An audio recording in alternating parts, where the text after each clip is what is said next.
Isang mapayapang hapon Pilipinas, ito po ang inyong balerina ng bayan, si Lisa Macuja Elizalde, na bumabati sa lahat ng nakikinig sa DZRH Radio at sa mga nanonood sa DZRH TV, lalo na sa ating mga kasamahang alagad ng sining at kultura sa buong bansa. The pursuit of excellence is a lifelong journey, lalo na para sa mga artists na nagsisimula pa lang bumuo ng pangalan. Ang paglikha ng sining na may lalim at kwento ay hindi madali, kaya't kailangan ang dedikasyon at pagsisikap bilang tulay para lalong makilala sa larangan nito. At para sa mga pinalad na makatanggap ng mga parangal, alam nila na ito'y hindi simpleng trophy lamang na maipagmamalaki. It's a reminder to push further, to refine one's craft, and find more creative ways of self-expression. Ang sabi nga, recognition is not the finish line, but an open door. It inspires a deeper exploration of one's medium at isang mas matapang na pagharap sa mga pagbabagong dala ng panahon.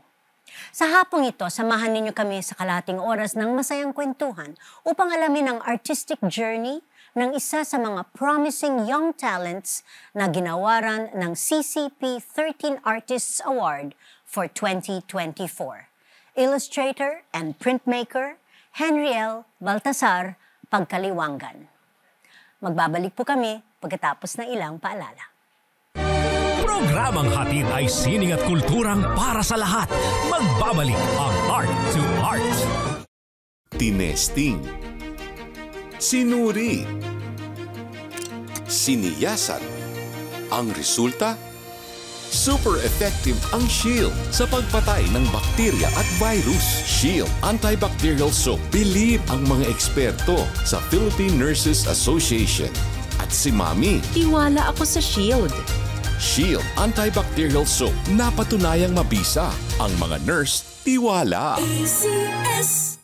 Hello, Washi! Laundry day na naman! Yay! Anong meron? Mancha ng chocolate, putik, may libag pa. Kaya natin yan! With Pride Washing Machine Detergent, may triple stain-away formula. Tanggal ang makapit, madikit, at malupit na dumit mancha. Kaya easy-easy ang labada. Mula noon hanggang ngayon. All you need is pride. All you need is pride. ACS. Usapang sining at kultura para sa lahat.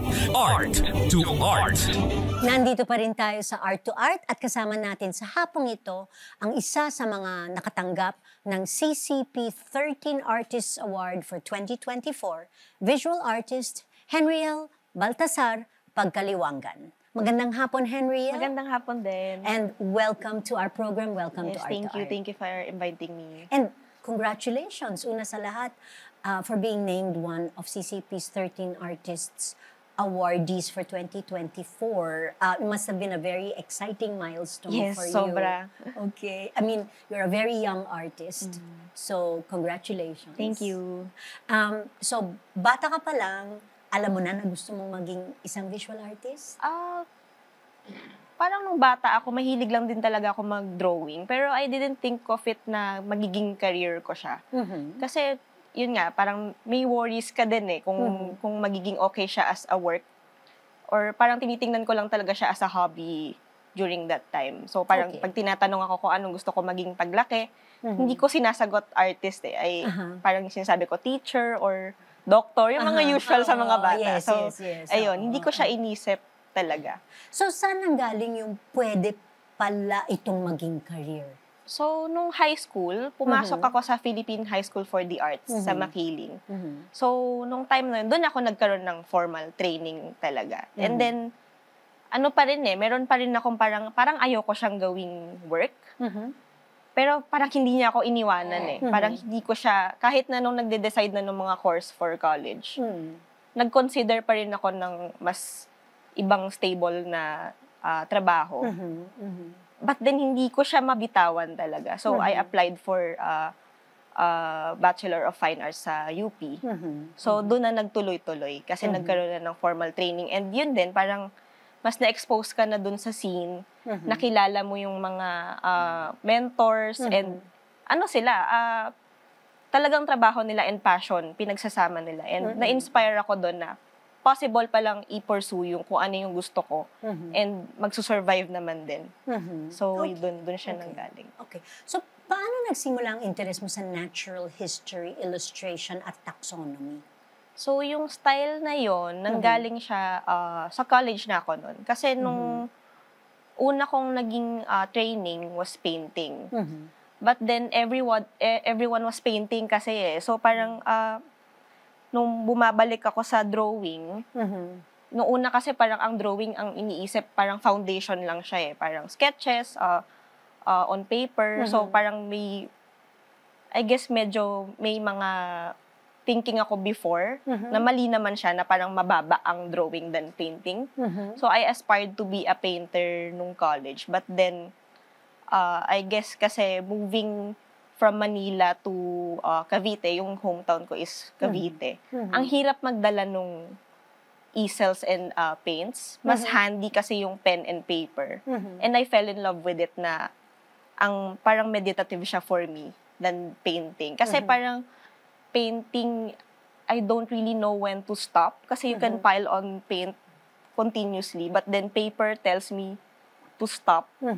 So, doon ako na in love with illustration and natural history. Okay. So, sa mga listeners and viewers natin na hindi alam kung ano yung natural history illustration, paano mo i-describe kung ano yung istilong ito?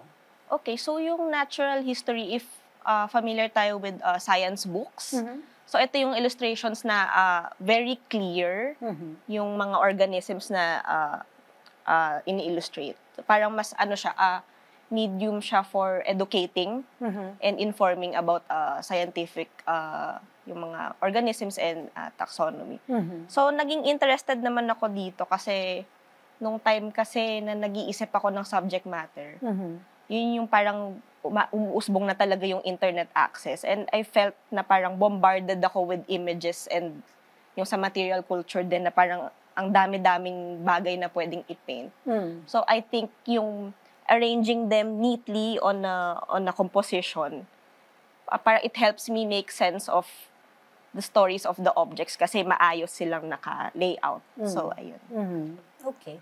So, punta tayo sa works of art na talagang sayo. Paano mo siya ginagawa?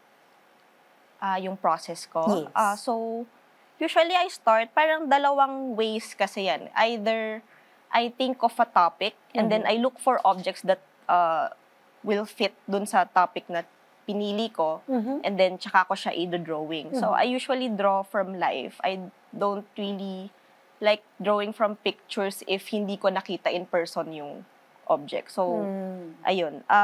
Kasi feel ko mas makikilala ko yung subject matter kung hindi siya picture lang. Okay. Although I take photos then for further, parang mas further studies of the subject matter. Pero yun, I prefer drawing from life.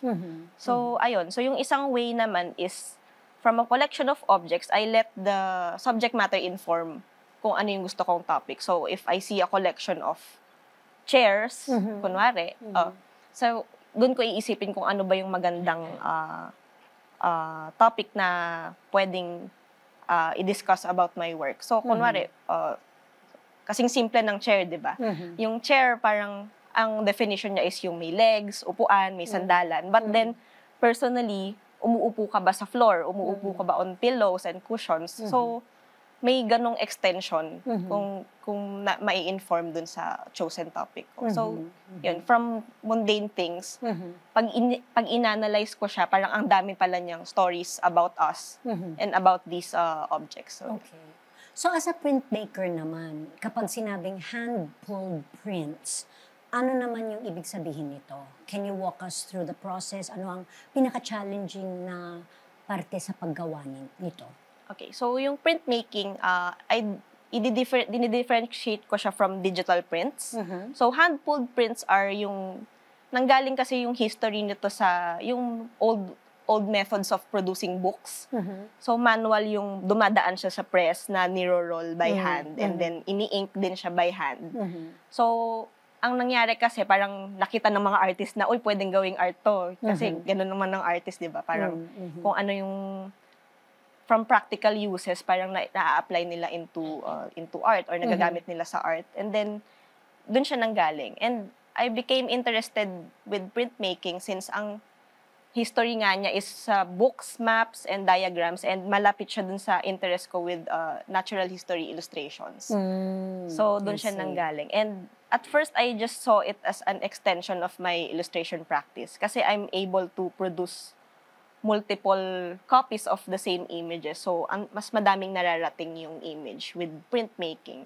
So, yung process niya is I make a matrix. So, siguro yung pinaka-simple principle to understand printmaking is stamps. So, with stamps, di ba, you carve out a piece of rubber or Sa art class nung bata ako, ang ginawa namin, nag-carve kami ng potato. Yes. So, that's actually printmaking. So, anything that transfers the image from the matrix to a paper or cloth or anything, that's print. Yung may element siya of transfer. So, yun. So, gagawa ka ng matrix, then you put some ink on it, and then you transfer it to a piece of paper. Okay. So, malaki ang papel ng history at culture sa mga prints and illustrations mo. Sa tingin mo, bakit mahalagang bigyang pansin ang mga kwento sa likod ng mga ordinaryong bagay? I think kasi parang for me, yung mga everyday things, we don't really pay attention to them because part siya ng everyday eh. So we Lagi mong nakikita. yeah, so we sort of take them for granted. But then if you analyze them and investigate kung ano yung mga stories behind these objects, parang feel ko ang daming nalalaman about us. For example, sa Philippines, we have a unique material culture, craft, yung craftsmanship ng mga objects. It says something about yung history natin. Ang daming niyang layers and layers. And even yung how we use these objects, it tells us about sa atin eh. Parang, lalo na ngayon na parang very, yung culture natin, very yung consumerist. So, parang, I think parang gusto ko i-grab yung chance na we rely on these objects, we use these objects for our lives. But then, ano ba yung kwento ng mga objects na to? For example, yung selection mo of clothes. Why this certain style? Saan siya nanggaling? Ang dami pa niyang kwento about us na pwedeng personal, pwede ring shared, kasi kung pareho tayo ng objects na ginagamit, ang dami niyang pwedeng sabihin tungkol sa atin. So, ayun yung interest. I mean, obviously, batang-bata ka pa, pero I'm sure medyo evolve na rin ang iyong style and sa pagiging isang artist since nag-umpisa ka. Kumpara noon sa ngayon, if so, paano mo na-develop yung estilo mo from before? Actually, yung start ko talaga copies eh. I was copying books, yung scientific books. Parang, ay, ang babaw pa nga ng reasoning eh. Parang, ay, ang ganda nito. Kopyahin ko nga. I just wanted to see if kaya ko. So, dun siya nag-start. Pero hindi ba that's part of the training? Yes, that's part of the training. Actually, pinapakopya nga din kami ng paintings of masters para madaanan namin yung proseso. And then, from there, parang dun ka magkakahanap ng voice mo eh. When you have a strong foundation na of yung sa practice mo, then dun ka mag-start mag-explore. So, dun nag-start ako from copying books. Kasi, scientific books pa nga eh. Kasi parang lahat nagre-refer, sa training kasi ang reference mo ay other artists din. Pero parang naging interested ako with, ano pa kaya yung ibang images. Kasi, we also, part na din to ng visual culture natin yung mga nasa books. But then, nasa ibang nasa ibang practice siya. And I wanted to see if pwede ko siyang i-apply or mahanapan ng application sa kung anong gusto kong sabihin or kung anong gusto kong boses in my art. So when was the transition into from copying books to creating your own style? parang ang labo nung kasi slow yung yes. So, hindi ka makaka-pinpoint ng particular. Hindi, parang wala siyang particular eureka moment. Hindi siya, parang hindi ko siya nakikitang ganon. Pero meron akong 3 works noon na parang parang nag-copy of organs, yung scientific anatomy parts of the body. Tas naisip ko, eto tayo parang this is a part of us. But then, ano pa ba yung ibang part of us? So, doon nag-branch out. Parang nagkaroon ako ng isa pang drawing to supplement that anatomical drawing na drawing naman of clothes. So, parang inside, then outside. Then, meron pang isa na extension naman, which is the objects that we use na hindi naka-attach sa atin. So, andun lang yung mga upuan ko, mga water bottles, yung mga mundane objects. So, I think, baka dun yung pinpoint, I think. Okay, alright. Marami pa po tayong pag-uusapan kasama ang premiadong visual artist na si Henriel Baltasar Pagkaliwangan. Magbabalik ang Art to Art pagkatapos ng ilang paalala. Programang hatid ay sining at kulturang para sa lahat. Magbabalik ang Art to Art. Schedule ng mga inaabangang konsyerto, update sa mga magagandang panoorin sa mga tanghalan at teatro. Narito na ang Art to Art Calendar. Narito ang ating arts calendar. Sa kultura, bilang paglulunsad ng National Arts Month, isasagawa ng Cultural Center of the Philippines ang tauna nitong multi-arts event, ang CCP Pasinaya Open House Festival sa February 1 at 2 na may temang para sa lahat. Mahigit sa 200 palabas, workshop at iba pa ang magtatampok sa pinakamagaling sa musika, teatro, visual arts, film at literature. Sa Metro Manila, matutunghayan ito sa Circuit Makati, Metropolitan Theater, Intramuros, Aliw Theater at mga partner museums at galleries. Kabilang sa mga regional partner sites ang Clark sa Pampanga, Batangas, Himamaylan sa Negros Occidental, Sorsogon City sa Bicol, Iloilo City sa Iloilo at Tagum City sa Davao del Norte. Para sa karagdagang detalye, bumisita sa CCP website na www.culturalcenter.gov.ph at mga official nitong social media accounts. Sa sining biswal, patuloy na makikita ang Hip Hip Hurrah, ang tribute exhibit na nagpaparangal sa buhay at sining ng yumaong visual artist na si Robert Alejandro hanggang February 2 sa Museo ng Pag-asa.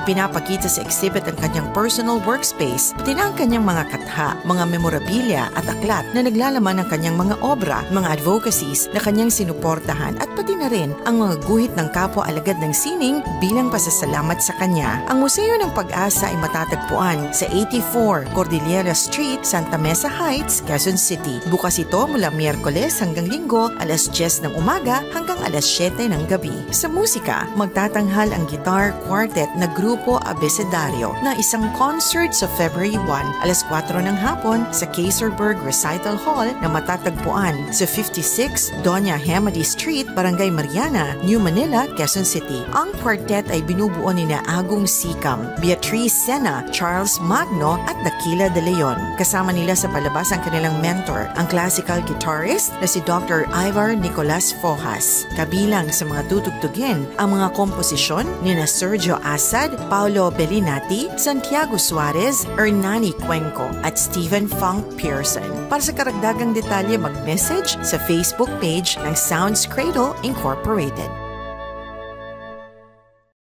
Tinesting, sinuri, siniyasan. Ang resulta? Super effective ang Shield sa pagpatay ng bakterya at virus. Shield Antibacterial Soap. Believe ang mga eksperto sa Philippine Nurses Association. At si Mami. Tiwala ako sa Shield. Shield Antibacterial Soap. Napatunayang mabisa. Ang mga nurse, tiwala. ACS. Hello, Washi! Laundry day na naman! Yay! Anong meron? Mancha ng chocolate, putik, may libag pa! Kaya natin yan! With Pride Washing Machine Detergent, may triple stain-away formula. Tanggal ang makapit, madikit, at malupit na dumit-mancha. Kaya easy-easy ang labada. Mula noon hanggang ngayon! All you need is pride. All you need is pride.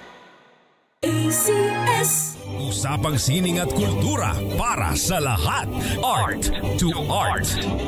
Andito pa rin tayo sa Art to Art at kasama pa rin natin ang isa sa mga CCP 13 Artists Awardees for 2024, visual artist Henriel Baltasar Pagkaliwangan.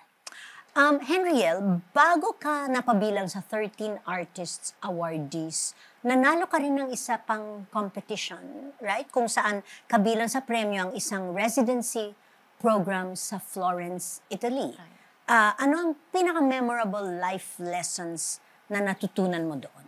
Nung pupunta ako sa Italy naman, that was my first time in Europe eh. So parang yung wide-eyed, very parang, wow, ano to? So, ganun ako nung napunta ako. Italy, it's the center. Yes. Lalo na Florence, no? It's the center of the arts. Yes. So, parang sobrang interested ako na parang ginawa nila to, 1600, sobrang tagal na. And, wow, grabe. So, left and right, may art eh. So, kahit yung sa streets, may mga nag-chalk art, street art, ang galing. So, ang isang interesting doon na nakita ko, meron doon isang museum na parang mga wax sculptures of anatomical figures na 1600s din. And actually, naging reference ko siya in one of my drawings na nakakita ko ng book about that museum na nung nakita ko siya parang, wow, ito pala yun. So, yun mga highlights nung trip na yun. Okay. Super interesting. And you've exhibited your work not just in the Philippines but also in Indonesia, Korea, and Taiwan. So how different was the reception to your work in these countries compared naman dito sa Pilipinas? Siguro I wouldn't say na parang sobrang different naman yung interest. But then, I guess kasi mas nakikita nila in another lens kasi yung subject matter ko naman kahit nag-i-exhibit ako abroad ay reference naman siya sa Filipino material culture. So parang siguro I guess parang mas new sa kanila or mas fresh yung perspective na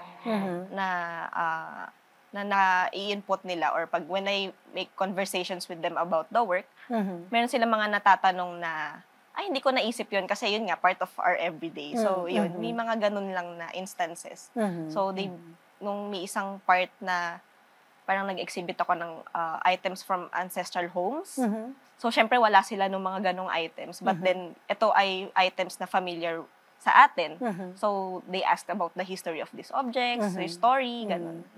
Okay.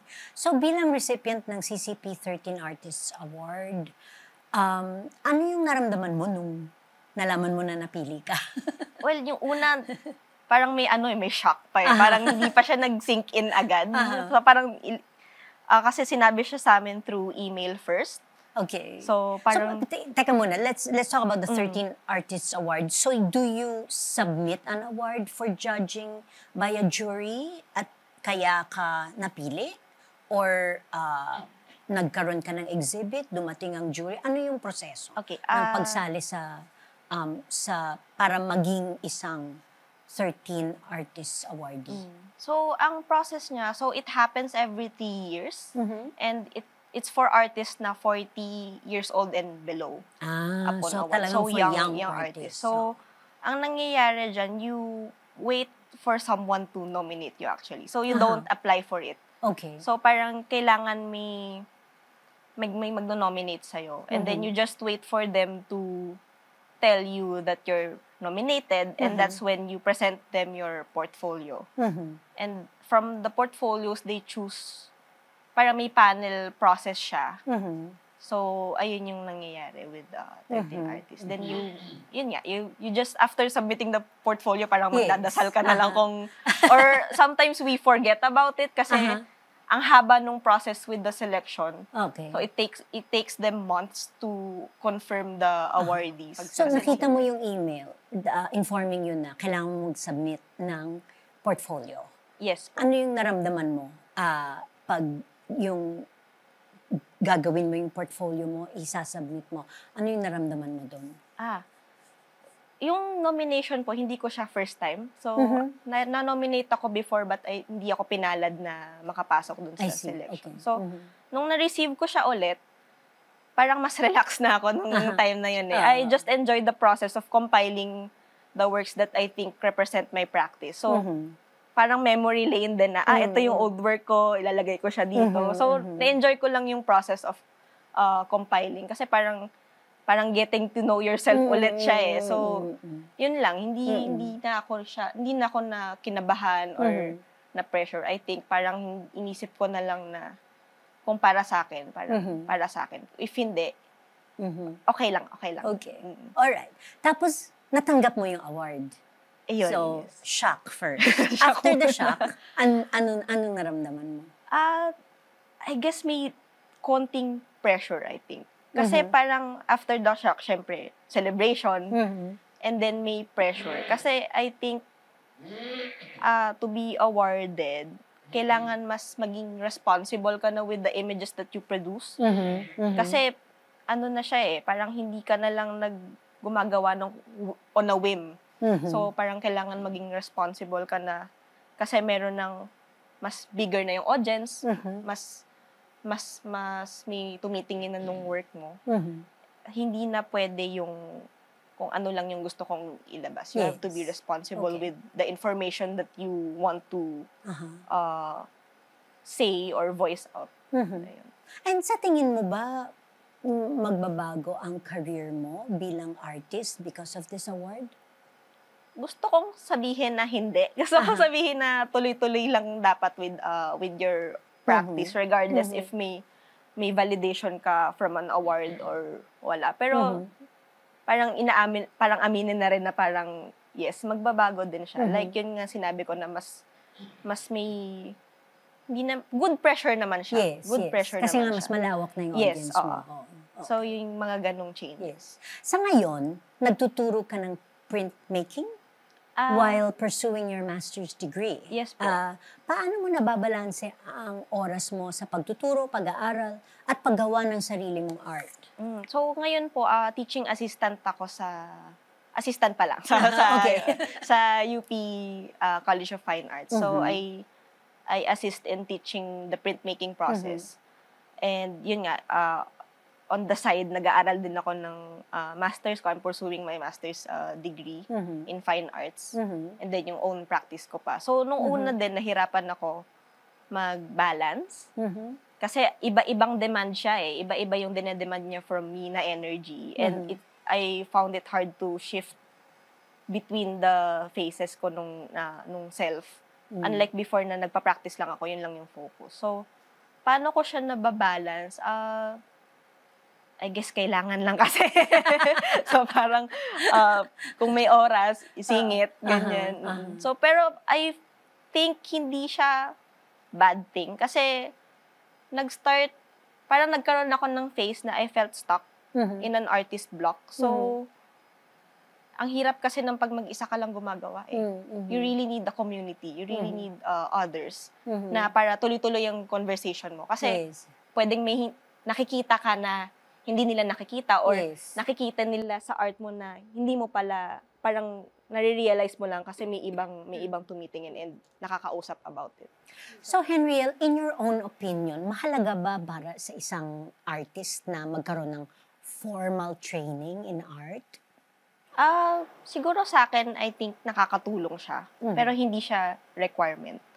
Kasi I mean, marami naman akong kilala na self-taught artist na magagaling din. So, siguro depende na lang sa path na gusto mong sundan. Kasi for me, I came from a family na walang arts background. So, I needed the formal education for the exposure and the training.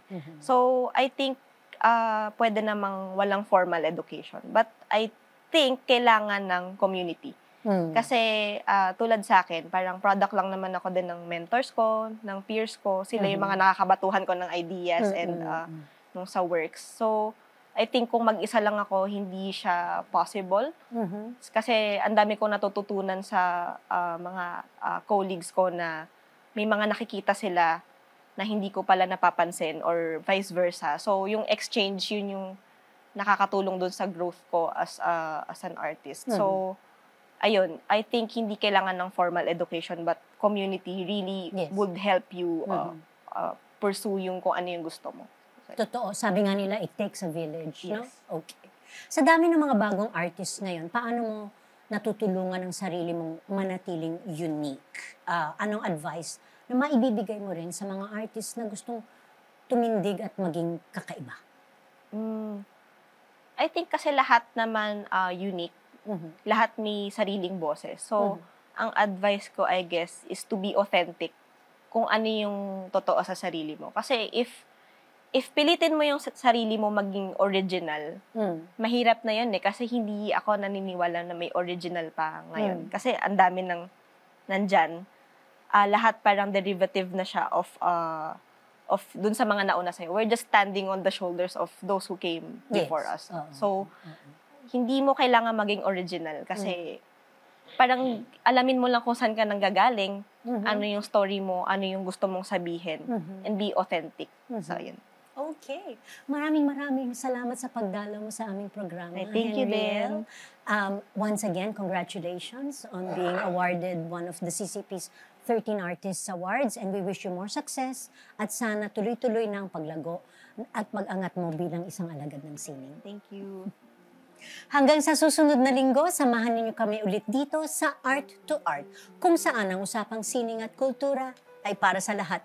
Ito po ang inyong balerina ng bayan, Lisa Macuha Elizalde, nagpupugay sa Artistang Pilipino.